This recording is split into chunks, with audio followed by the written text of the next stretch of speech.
ನನಗೂ ಫ್ರೀ, ನಿಮಗೂ free, ಮಾದೇವಪ್ಪನಿಗೂ free, ಕಾಕಾ ಪಾಟೀಲ್ಗೂ ಫ್ರೀ 200 ಯೂನಿಟ್. ದಯಾನಂದ ನಿನಗೂ ಫ್ರೀ 2 ಯೂನಿಟ್. ನನಗೂ ಫ್ರೀ, ನಿಮಗೂ ಫ್ರೀ, ಮಾದೇವಪ್ಪನಿಗೂ ಫ್ರೀ,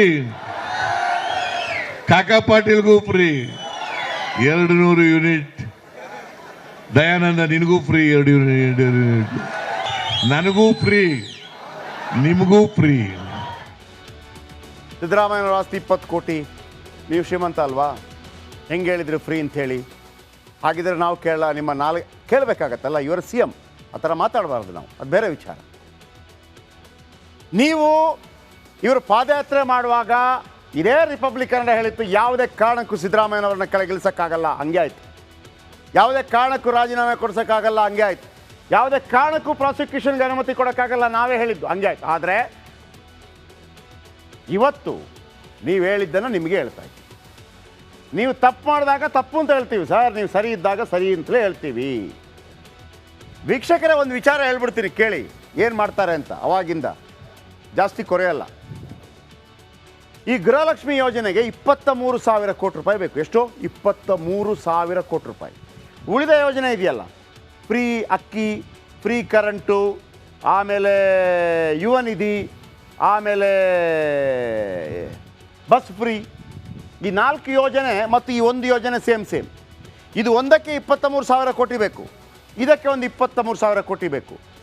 ಈಗ ಗೃಹಲಕ್ಷ್ಮಿಯಲ್ಲಿ ಏನು ಮಾಡ್ತಾರೆ ಅಂತಂದರೆ ಅರ್ಧಕ್ಕರ್ಧ ನಿಲ್ಲಿಸ್ತಾರೆ. ಇದು ಪಕ್ಕ ರೀ, ಬರ್ಕೊಳ್ಳಿ. ಗೃಹಲಕ್ಷ್ಮಿ ಯೋಜನೆಯಲ್ಲಿ ಅರ್ಧಕ್ಕರ್ಧ ನಿಲ್ಲಿಸ್ತಾರೆ. BPL ಕಾರ್ಡ್ ಇದ್ದವರಿಗೆ ಮಾತ್ರ ಕೊಡುವಂಥ ಪ್ರಯತ್ನಗಳಾಗತ್ತೆ. ಆಗ ಸರ್ಕಾರದ ಬೊಕ್ಕಸಕ್ಕೆ 10,000 ಕೋಟಿ ಉಳಿಯುತ್ತೆ. ಅಕ್ಕಿ ವಿಚಾರದಲ್ಲಿ ಏನೋ ಮಾಡ್ತಾ ಇದ್ದಾರೆ. ಆ ಕಡೆಯಿಂದ ಬಂದು ಇವರಿಗೆ 45,000 ಕೋಟಿ ಖರ್ಚು ಮಾಡ್ತಾ ಇದ್ದಾರೆ. ಅದರಲ್ಲಿ 15,000 ಕೋಟಿ ಉಳಿಸೋ ಪ್ರಯತ್ನ ಮಾಡ್ತಾ ಇದ್ದಾರೆ. ಇಷ್ಟೇ ಬಾಟಮ್ ಲೈನ್. ಗೃಹಲಕ್ಷ್ಮಿ ಇನ್ನು ಮುಂದೆ ಎಲ್ರಿಗೂ ಸಿಗುವ ಸಾಧ್ಯತೆ ಕಡಿಮೆ ಇದೆ. ಅದನ್ನು ಬೈಫರ್ಕೇಟ್ ಮಾಡ್ತಾರೆ. ಗೃಹಲಕ್ಷ್ಮಿ ದುಡ್ಡಿಗಾಗಿ ಕಾಯ್ತಾ ಇದ್ದೀರಾ ನೀವೆಲ್ಲ? 2 ತಿಂಗಳದ್ದು ಬಂತು ಅಲ್ವಾ? 2 ತಿಂಗಳ ಕಂತಿನ ಹಣ ಬಂದಿಲ್ಲ ಅಂತ ಒಂದಿಷ್ಟು ಮಹಿಳೆಯರು ಹಿಡಿ ಶಾಪ ಹಾಕ್ತಾ ಇದ್ರು. ನಾವು ಬರುತ್ತೆ ಅಂತ ಹೇಳಿದ್ವಿ, ಬಂದಿದೆ. ಆದರೆ ಗೃಹಲಕ್ಷ್ಮಿ ಯೋಜನೆಗೆ ಮೇಜರ್ ಸರ್ಜರಿ ಮಾಡಲು ಸರ್ಕಾರ ಮುಂದಾಗಿದೆ. ಎಲ್ಲ ಅಂದುಕೊಂಡಂತೆ ಆದರೆ ಬಹುತೇಕ ಹೆಣ್ಮಕ್ಕಳಿಗೆ ಸರ್ಕಾರದಿಂದ ಹಣ ಬರೋದಿಲ್ಲ. ಫಾರ್ ಎಕ್ಸಾಂಪಲ್, 100 ಹೆಣ್ಣು ಮಕ್ಕಳಿಗೆ ಗೃಹಲಕ್ಷ್ಮಿಯರಿಗೆ ಈಗ ಬರ್ತಾ ಇದ್ದರೆ ಇನ್ನು ಮುಂದೆ ಬಹುಶಃ 40 ಜನರಿಗೆ ಬರಲ್ಲ. 40 ಜನರಿಗೆ ಬರಲ್ಲ. ಬನ್ನಿ, ಅದರ ಬಗ್ಗೆ ನಿಮಗೆ ಹೇಳ್ತೀನಿ. ಗೃಹಲಕ್ಷ್ಮಿ ಗೋತಾ ಹೊಡೆಯತ್ತಾ? ಪ್ರತಿ ಮನೆ ಯಜಮಾನಿಗೆ ಹಣ ಸಿಗುತ್ತೆ ಅಂತ ಹೇಳಿದರು. ಪ್ರತಿ ಮನೆ ಯಜಮಾನಿಗೆ ಹಣ ಸಿಗುತ್ತೆ ಅಂತ ಹೇಳಿ ಯಾರು ಹೇಳಿದ್ದು? CM.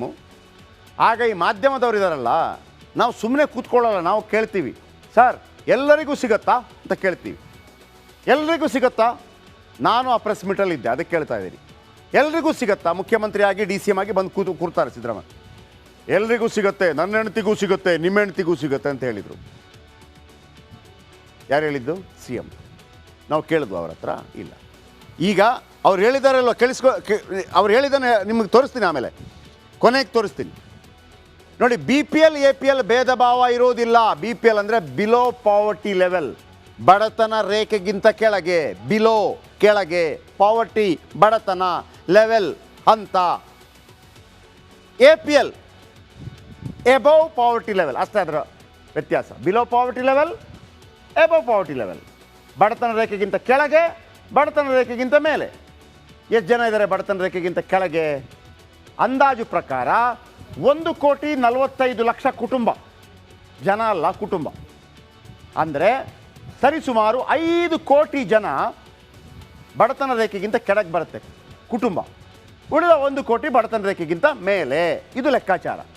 ಓಕೆ, ಅಂದರೆ ಕರ್ನಾಟಕ ರಾಜ್ಯದ 85% ಬಡತನ ರೇಖೆಗಿಂತ ಕೆಳಗಿದ್ದಾರೆ ಅಂತ. ಈ ಯೋಜನೆಗೆ ಆದಾಯದ ಮಿತಿ ಇಲ್ಲ ಅಂತ ಹೇಳಿದರು. ನಿಮಗೆ ಎಷ್ಟು ದುಡ್ಡಿದ್ರೂ ನಡೆಯುತ್ತೆ, ನೀವು ಎಷ್ಟು ಶ್ರೀಮಂತರಾದ್ರೂ ನಡೆಯುತ್ತೆ. ಆದರೆ IT ಕಟ್ಟಿರಬಾರ್ದು, ಮಣ್ಣು ಮಸಿ ಒಂದು ಸಣ್ಣ 2-3 ಸರ್ಕಾರಿ ನೌಕರ ಆಗಿರ್ಬೋದು ಡ್ಯಾಶ್ ಡ್ಯಾಶ್ ಡ್ಯಾಶ್ ಹಿಂಗೆಲ್ಲ ಸರ್ಕಾರಿ ನೌಕರಿಗೂ ಹಣ ಬರುತ್ತೆ ಅಂತ ಹೇಳಿದರು. ಸರ್ಕಾರಿ ನೌಕರಿಗೂ ಬರುತ್ತೆ. ಶ್ರೀಮಂತ ಬಡವ ಬಲ್ಲಿದ ಅಂತ ಯಾರೂ ಇಲ್ಲ, ಎಲ್ಲ ಹೆಣ್ಮಕ್ಳಿಗೂ. ನನ್ನ ಹೆಂಡ್ತಿಗೂ ಫ್ರೀ, ನಿಮ್ಮ ಹೆಂಡ್ತಿಗೂ ಫ್ರೀ. ಸಿದ್ದರಾಮಯ್ಯ ಹೇಳಿದ್ದನ್ನು ಕೇಳಿಸ್ತೀನಿ, ತಡೀರಿ. ಓಕೆ, ಸಿದ್ದರಾಮಯ್ಯನವರು ಹೇಳಿದರು ಬಡವ ಬಲ್ಲಿದ ಅವರು ಇವರು ಶ್ರೀಮಂತ. ನನ್ನ ಹೆಂಡ್ತಿಗೂ ಫ್ರೀ ಅಂತಂದರೆ ಅವರು ಶ್ರೀಮಂತ ಅಲ್ವಾ? ಕೇಳಿಸ್ಕೊಳ್ಳಿ, ಅವ್ರು ಹೇಳಿದ್ದು ಹೌದು. ಮಹಿಳೆಯರು ಹೇಳಿದ್ರಲ್ಲ ಸರ್ ಶಕ್ತಿ ಬಸ್ಸಲ್ಲಿ ಪ್ರಯಾಣ ಎಲ್ಲ ಮಹಿಳೆಯರು ದುಡಿಯೋ ವರ್ಗ ಸರ್ಕಾರಿ ಮಹಿಳೆಯರು ಎಲ್ಲರೂ ಸೇರುತ್ತೆ ಸರ್. ಎಲ್ರಿಗೂ ರೀ, ನನ್ನ ಹೆಂಡ್ತಿಗೂ,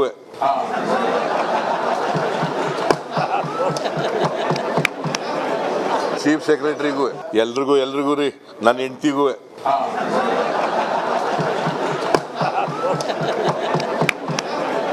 ಚೀಫ್ ಸೆಕ್ರೆಟರಿ ನನಗೂ, ನನ್ನ ಹೆಂಡ್ತಿಗೂ, ಚೀಫ್ ಸೆಕ್ರೆಟ್ರಿಗೂ. ಚೀಫ್ ಸೆಕ್ರೆಟರಿ ಅಂದರೆ ಯಾರು ಹೇಳಿ? ಸರ್ಕಾರದ ಒಬ್ಬ ಅಧಿಪತಿ ಇರ್ತಾರೆ, ಚೀಫ್ ಸೆಕ್ರೆಟರಿ. ಮುಖ್ಯಮಂತ್ರಿ ಏನೇ ನಿರ್ಧಾರ ಕೈಗೊಂಡ್ರು ಕೂಡ ಚೀಫ್ ಸೆಕ್ರೆಟರಿ, ಸರ್ಕಾರದ ವತಿಯಿಂದ ಅವರು ಮುಖ್ಯಮಂತ್ರಿ ಇದ್ದಾಗ ಚೀಫ್ ಸೆಕ್ರೆಟರಿ. ಇನ್ನೂ ಇದು ಓಕೆ, ವಿಧವಾ ವೇತನ ಆಲ್ರೆಡಿ ಮೊದಲೆಲ್ಲ ಹೆಂಗಿತ್ತು ಅಂದರೆ ಒಂದು ಸ್ಕೀಮ್ ಬಂದಾಗ ಇನ್ನೊಂದು ಸ್ಕೀಮ್ ಇರೋದಿಲ್ಲ. ವಿಧವಾ ವೇತನ ಆಲ್ರೆಡಿ ಬರ್ತಾಯಿತ್ತು, ಅವ್ರಿಗೆ ಬರುತ್ತೆ 2,000. ವೃದ್ಧಾಪ್ಯ ವೇತನ ಬರ್ತಾಯಿತ್ತು, ಅವ್ರಿಗೂ ಮತ್ತೆ 2,000 ಬರುತ್ತೆ. ಅಂಗವಿಕಲ ಪಿಂಚಣಿ ಇದ್ದರೆ ಅವ್ರಿಗೂ 2,000 ಬರುತ್ತೆ. PF ಇದ್ದವರಿಗೂ ಹಣ ಬರುತ್ತೆ ಅಂತ ಹೇಳಿದರು, ಪ್ರಾವಿಡೆಂಟ್ ಫಂಡ್. ಆದರೆ ಈಗ ಸ್ವಲ್ಪ ದಿನಗಳ ಬಳಿಕ ಉಲ್ಟಾ ಹೊಡೆದಿತ್ತು ಸಿದ್ದು ಸರ್ಕಾರ, ಉಲ್ಟಾ ಹೊಡಿತಾ ಇದೆ. ಈಗೇನು ಹೇಳ್ತಾರೆ, ಪತಿ ಟ್ಯಾಕ್ಸ್ ಕಟ್ಟುತ್ತಿದ್ರೆ ಸೌಲಭ್ಯ ಸಿಗಲ್ಲ, ಯಜಮಾನಿ IT ರಿಟರ್ನ್ ಸಲ್ಲಿಸ್ತಾ ಇದ್ರು ಹಣ ಬರಲ್ಲ. ಅಂದೇ ಗೃಹಲಕ್ಷ್ಮಿಗೆ ಸಾಲು ಪರಿಷ್ಕರಣೆ ಮಾಡಿದ್ರು. ಆದರೂ ಗೃಹಲಕ್ಷ್ಮಿ ಹೆಚ್ಚು ಹಣ ಬೇಡುವ ಗ್ಯಾರಂಟಿ ಯೋಜನೆ. ಉಳಿದ 4 ಗ್ಯಾರಂಟಿಗಳಿಂತ ಹೆಚ್ಚು ಹಣ ಬೇಡತ್ತೆ ಗೃಹಲಕ್ಷ್ಮಿ ಯೋಜನೆ. ಅಂದರೆ 50 ರೂಪಾಯಿ ಲೆಕ್ಕ ಹಾಕೊಳ್ಳಿ, ಮಿನಿಮಮ್ 50 ರೂಪಾಯಿ ಲೆಕ್ಕ ಹಾಕೊಳ್ಳಿ. ಇಡೀ ಯೋಜನೆಗೆ 50 ರೂಪಾಯಿ ಖರ್ಚಾಗತ್ತೆ ಅಂತೇಳಿ, 5 ಯೋಜನೆಗೆ. ಈ ಒಂದೇ ಯೋಜನೆಗೆ 26,250 ರೂಪಾಯಿ ಖರ್ಚಾಗತ್ತೆ. ಅಂದರೆ 50 ರೂಪಾಯಿಯಲ್ಲಿ 27 ರೂಪಾಯಿ ಖರ್ಚಾಗತ್ತೆ. ಉಳಿದಿರೋದೆಷ್ಟು? 4 ಯೋಜನೆಗೆ 23. ಹಾಗಿದ್ರೆ ಈ ದೊಡ್ಡ ಯೋಜನೆ 26 ರೂಪಾಯಿ, 26,000. ಇದರ ಅರ್ಧ ಕಟ್ ಮಾಡಿದ್ರಷ್ಟಾಗತ್ತೆ, 13 ರೂಪಾಯಿ ಉಳಿಯುತ್ತೆ. 13 ರೂಪಾಯಿ ಉಳಿದಾಗ ಉಳಿದ ಯೋಜನೆ ಎಷ್ಟಿರೋದು? 23,000 ಕೋಟಿ. ಕೇವಲ 10,000 ಕೋಟಿ ಆ ಕಡೆ ಸಾಕು, ಯಾಕಂದರೆ 13,000 ಕೋಟಿ ಇಲ್ಲಿ ಉಳಿಯುತ್ತೆ. ಅಂದರೆ ಒಟ್ಟು 50ರಿಂದ 60,000 ಕೋಟಿ ಇದೆಯಲ್ಲ, ನನ್ನ ಪ್ರಕಾರ ಈಗ 50,000 ಕೋಟಿ ಇದೆ. ಅದಕ್ಕೆ 13,000 ಕೋಟಿಯನ್ನು ಉಳಿಸ್ತಾರೆ. 26,250 ಕೋಟಿ ಈ ಯೋಜನೆ ಒಂದಕ್ಕೆ, ಉಳಿದ 4 ಯೋಜನೆಗೆ ಯೋಜನೆ ದುಡ್ಡು ಒಂದಕ್ಕೆ ಹೋಗ್ತಾ ಇದೆ. ಇದಕ್ಕೆ ಅರ್ಧಕ್ಕರ್ಧ ಕಟ್ ಮಾಡ್ತಾರೆ. ಇದೀಗ ಗೃಹಲಕ್ಷ್ಮಿಗೆ ಫಿಲ್ಟರ್ ಮಾಡಲು ತಯಾರಿ ಮಾಡ್ತಾ ಇದ್ದಾರೆ. 26,200 ಕೋಟಿ ಬದಲು 10,000 ಕೋಟಿಗೆ ಇಳಿಸಬೇಕು ಅಂತ ಪ್ಲ್ಯಾನ್ ಅಂತೆ. ಅರ್ಥ ಆಯ್ತಾ? ಅಂದರೆ 100 ಜನರಿಗೆ ಸಿಗ್ತಾ ಇದ್ದರೆ ಬಹುಶಃ 60 ಜನರಿಗೂ ಅಲ್ಲ, ಇನ್ನು ಮುಂದೆ 50 ಜನರಿಗೆ ಮಾತ್ರ ಸಿಗತ್ತೆ ಗೃಹಲಕ್ಷ್ಮಿ. ಇದು ಒಂದೇ ಸ್ಕೆಚ್ ಹಾಕಿರೋದು. ಇನ್ನೊಂದು ಅಕ್ಕಿ ವಿಚಾರ ಹೇಳ್ತೀನಿ. ಪ್ರತಿ ತಿಂಗಳು ಮಹಿಳೆಯರ ಪಾಲಿಗೆ 2,000 ಬರೋದು ಕಷ್ಟವಾಗ್ತಾ ಇದೆ ಕೊಡೋದಕ್ಕೆ. BPL ಕಾರ್ಡ್ದಾರರಿಗೆ ಮಾತ್ರ ಸಿಗುತ್ತಾ ಗೃಹಲಕ್ಷ್ಮಿ ಯೋಜನೆ ಆಗಿದ್ರೆ? ಈಗ BPL ಅಲ್ಲಿ ಕಳ್ಳತನ ಇದೆ. ಈಗ ಅಕ್ಕಿ ತಗೊಳ್ಳೋಕ್ಕೆ ಸ್ವಲ್ಪ ಹಿಂಜರಿಕೆ ಇರ್ಬೋದು ಶ್ರೀಮಂತರಿಗೆ, ಗೌರ್ಮೆಂಟ್ ಬಸ್ಸಲ್ಲಿ ನೇತಾಡ್ತಾ ಹೋಗೋದಕ್ಕೆ ಹಿಂಜರಿಕೆ ಇರ್ಬೋದು. BPL ಅಲ್ಲಿ ಹಿಂಜರಿಕೆ ಇದು. ಗೃಹಲಕ್ಷ್ಮಿ ಪಡೆಯೋಕ್ಕೆ ಯಾವುದೇ ಹಿಂಜರಿಕೆ ಯಾರಿಗೂ ಇಲ್ಲ. ನೋಡಿ ಸರ್, ಪುಕ್ಷಟೆ ದುಡ್ಡು ಬಂದಾಗ ಯಾರು ಬೇಡ ಅಂತಾರೆ? ಒಂದು ಗಾದೆ ಇದೆ ಹುಬ್ಳಿ ಭಾಗದಲ್ಲಿ, ಪುಕ್ಷಟೆ ಸಿಕ್ಕಿದ್ರೆ ಪಿನೈಲು ಕುಡಿತಾರೆ ಅಂತ. ನಿನಗೆ 2,000 ಹಾಕ್ತೀನಪ್ಪ ಅಂದರೆ ಯಾರು ಬೇಡ ಅಂತಾರೆ? ಯಾವುದೇ ಶ್ರೀಮಂತರು ಬೇಡ ಅನ್ನಲ್ಲ. ಕರೆಂಟ್ ಫ್ರೀ ಕೊಡ್ತೀನಪ್ಪ ಅಂದರೆ ಯಾರು ಬೇಡ ಅನ್ನಲ್ಲ, ಯಾಕಂದರೆ ಯಾರು ನೀವೇ ಕ್ಯೂ ನಿಲ್ಲಬೇಕಾಗಿಲ್ಲ. ಮರ್ಯಾದೆ ಹೋಗೋದು ಯಾವಾಗ? ಅಕ್ಕಿಗೆ ಕ್ಯೂ ನಿಂತಾಗ, ಬಸ್ಗೆ ಕ್ಯೂ ನಿಂತಾಗ ಅಲ್ವಾ? ನಿಜ. ಈ ಫ್ರೀ ಕರೆಂಟ್ ಇದೆಯಲ್ಲ, ಕೆಲವು ದೊಡ್ಡ ದೊಡ್ಡ ಅಪಾರ್ಟ್ಮೆಂಟ್ಗಳಲ್ಲಿ ಕೆಲವು ಶ್ರೀಮಂತರಲ್ಲಿ ಅದು ಕೂಡ ಅವರು ಬಯಸೇ ಇರಲಿಲ್ಲ. ನಮಗೆಲ್ಲ ಕೊಡ್ತಾ ಇದ್ದಾರೆ, ಸಿಗ್ತಾ ಇದೆ, ಮಾಡ್ತಾ ಇದ್ದೀವಿ. ಯಾರ್ದೋ ದುಡ್ಡು ಎಲ್ಲಮ್ಮನ ಜಾತ್ರೆ ಅಂತ ಆಗಿದೆ. ಇದು ಅನೇಕ ಶ್ರೀಮಂತ ಹೆಣ್ಮಕ್ಳಿಗೆ ಗೊತ್ತಿದೆ, ಅಥವಾ ಶ್ರೀಮಂತ ಮನೆಗಳಿಗೆ ಗೊತ್ತಿದೆ. ಶ್ರೀಮಂತ ಮನೆ ಅದು, ಕರೆಂಟ್ ಫ್ರೀ ಸಿಗ್ತಾ ಇದೆ ಅವರಿಗೆ. ಶ್ರೀಮಂತ ಮನೆ ಅದು, ಗೃಹಲಕ್ಷ್ಮಿ ಫ್ರೀ ಸಿಗ್ತಾ ಇದೆ, ನೀವೇ ಮಾಡಿದ್ದು. ಅಂದರೆ ನೀವು ಇದನ್ನು ಅನುಷ್ಠಾನಗೊಳಿಸುವಾಗ ಇದರ ಬಗ್ಗೆ ಆಲೋಚನೆ ಮಾಡಲಿಲ್ಲ. ನಿಮ್ಮ ತಲೆಯಲ್ಲಿ ಕೂಡ ಸೆಗಣಿನೇ ಇತ್ತು ಅಂತ ಹೇಳ್ಬೋದು. ಆದರೆ ಈಗ ನೀವು ಜನರನ್ನು ಎದುರಿಸೋದಿದೆಯಲ್ಲ, ಬಾಲಕೃಷ್ಣ ಹೇಳ್ದಂಗೆ ಗ್ಯಾರಂಟಿ ಬೇಕೋ ಬೇಡ, ನಾವು ಕೇಳ್ತೀವಿ ಕೊಳೆತ ಮೊಟ್ಟೆ ಬೇಕಾ ಬೇಡ, ಡಿಮ್ ಯಾಕೆ ಮಾಡಬಾರ್ದು? ಏನು ಜನರನ್ನು ನಿಮಗೆ ಇಷ್ಟ ಬಂದಂಗೆ ಆಡಿಸೋ ಗೊಂಬೆಗಳು ಅಂತ ತಿಳ್ಕೊಂಡ್ಬಿಟ್ಟಿದ್ದೀರ? ಹಂಗಾಗಕ್ಕೆ ಬಿಡಬಾರ್ದು. ಈಗ BPL ಕಾರ್ಡ್ದಾರರಿಗೆ ಮಾತ್ರ ಅಂದರೆ ನೂರಾರು ಕೋಟಿ ರೂಪಾಯಿ ಉಳಿಕೆ ಆಗತ್ತೆ. BPL ಅಂತಂದರೆ ನೂರಾರು ಕೋಟಿ ಉಳಿಕೆ, 10,000 ಕೋಟಿ 16,000 ಕೋಟಿ ಉಳಿಸ್ತಾರೆ. ಈಗ ಆ ಮೂಲಕ ಒಂದು ಗೊತ್ತಾಯಿತು, ಸಿದ್ದರಾಮಯ್ಯನವರು ಕೂಡ ದುಡ್ಡನ್ನು ತರೋದಕ್ಕೆ ಎಡವಿದ್ದಾರೆ. ಗೊತ್ತಾಗ್ತಿಲ್ಲ ಅವರಿಗೆ. 14 ಬಾರಿ ಬಜೆಟ್ ಮಂಡಿಸಿರ್ಬೋದು, ಅವರ ಬಗ್ಗೆ ಅಪಾರವಾದಂಥ ಗೌರವ ಎಲ್ರಿಗೂ ಇದೆ. ನಾವೇ ಹೇಳಿದ್ದೀವಿ ಪಾದಯಾತ್ರೆ ಮಾಡುವಾಗ, ಸಿದ್ದರಾಮಯ್ಯರು 45 ವರ್ಷದ ಜೀವನ ಹೆಂಗೆ ಅಂತಂದರೆ ಕಪ್ಪು ಚುಕ್ಕೆ ಇಲ್ಲದ ಜೀವನ. ಇದರಲ್ಲಿ ಕಪ್ಪು ಚುಕ್ಕೆ ಬರುತ್ತೆ ಅಂತಲ್ಲ, ಇದರಲ್ಲಿ ನೀವು ಅಂದುಕೊಂಡಂಗೆ ನಡೀತಿಲ್ಲ, ಹಾಗಾಗಿ ನೀವು ಕೊಟ್ಟ ಮಾತಿಗೆ ತಪ್ತಾ ಇದ್ದೀರಿ. ನಾಲಗೆ ಜುಬಾನ್, ಕೊಟ್ಟ ಮಾತಿಗೆ ತಪ್ಪಿ ನಡೆದರೆ ಮೆಚ್ಚನ ಪರಮಾತ್ಮನು, ಅಷ್ಟೇ ನಮ್ಗೆ ಕಲಿಸ್ಕೊಟ್ಟಿದೆ ನೀತಿಕತೆ. ಕೊಟ್ಟ ಮಾತಿಗೆ ತಪ್ಪಿ ನಡೆದರೆ ಮೆಚ್ಚನ ಪರಮಾತ್ಮನು, ಅಷ್ಟೇ.